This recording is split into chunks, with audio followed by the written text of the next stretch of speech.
We start again. The fraternity, which is professed in the preamble, is this not confined? Is thus not confined within the boundary of the national territory, because Article 51 says that promotion international peace and security. That means it talks about the loftier ideals of universal brotherhood. So this was actually expressed very nicely by Pandit Nehru.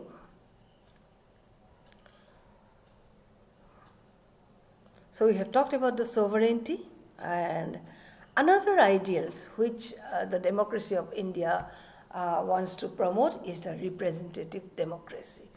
Representative democracy means in a representative democracy, that is in our constitution, no agencies of direct control by the people, such as referendum, referendum. You know what is referendum or initiative. People of India are to exercise their sovereignty through a parliament at the center and a legislature in each state. Parliamentary democracy, as you all know, represents or it envisages involvement of the people. How can they be involved? The representatives of the people are elected.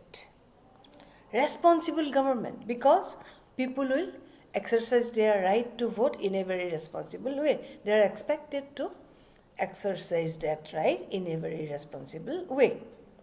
Then accountability of the Council of Ministers to the legislature. As you all know, that Council of Ministers are responsible to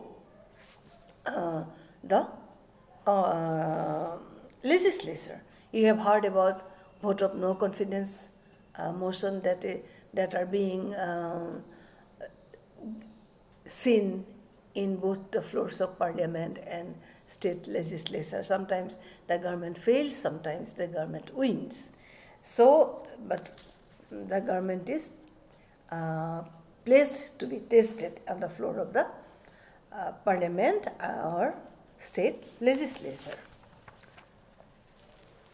So, it is a government of the people, by the people, and for the people, because political justice is given and people actually can change the government after 5 years if people lose faith in that particular party.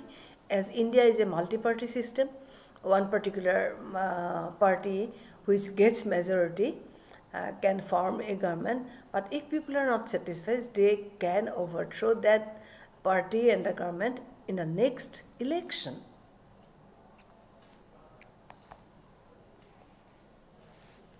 So in short, Indian Constitution promises not only political but also social democracy, as explained by Dr. Ambedkar in his concluding speech in the Constituent Assembly. He says, political democracy cannot last unless there lies at the base of its social democracy. What does social democracy mean? It means a way of life which recognizes liberty, equality, and fraternity, which are not to be treated as separate items in a trinity. They form a union of trinity in the sense that to divorce one from the other is to defeat the very purpose of democracy. Liberty cannot be divorced from equality.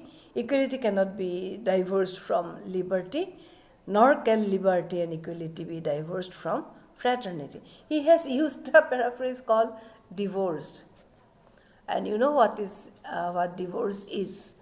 That means these liberty, equality, they are so intricately related that one cannot be separated from the other. Then they have talked about the economic justice. One of the social ideals, one of the objectives of the Indian Constitution is that poverty, banishment of poverty. The banishment of poverty not by expropriation of those who have, but by multiplication of the national wealth and resources and an equitable distribution thereof amongst all who contribute towards the production, and it is the aim of the state that has been envisaged by the directive principles of state policy. And I have already discussed about these things, directive principles.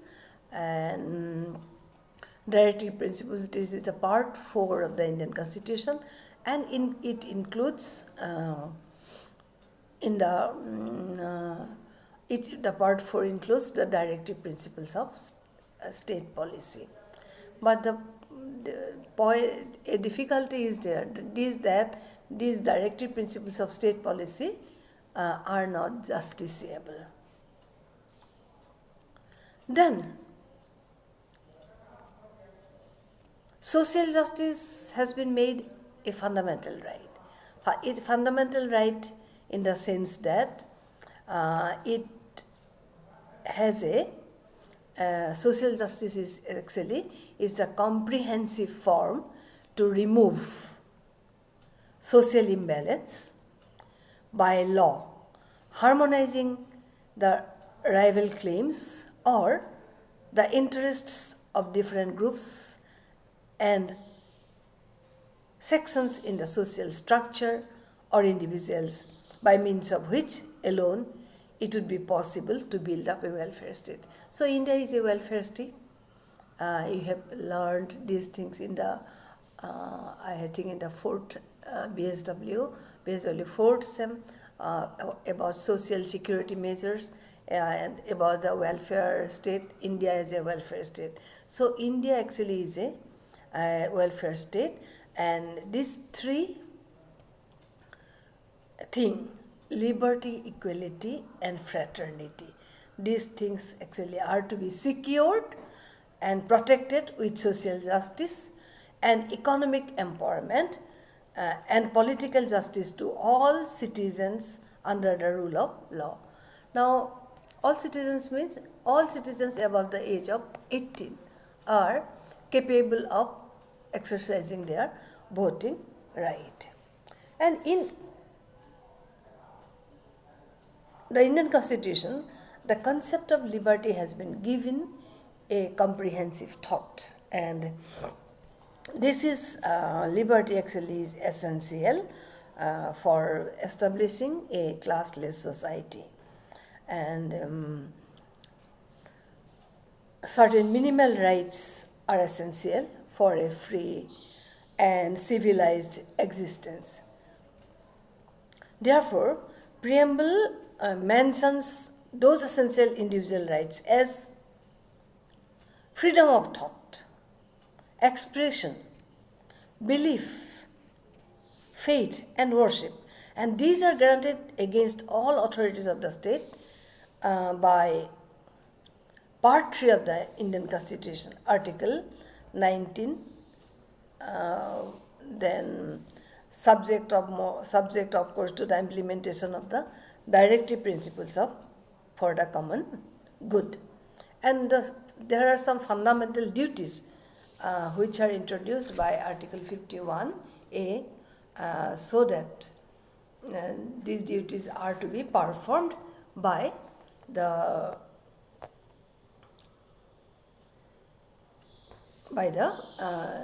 citizens of the country.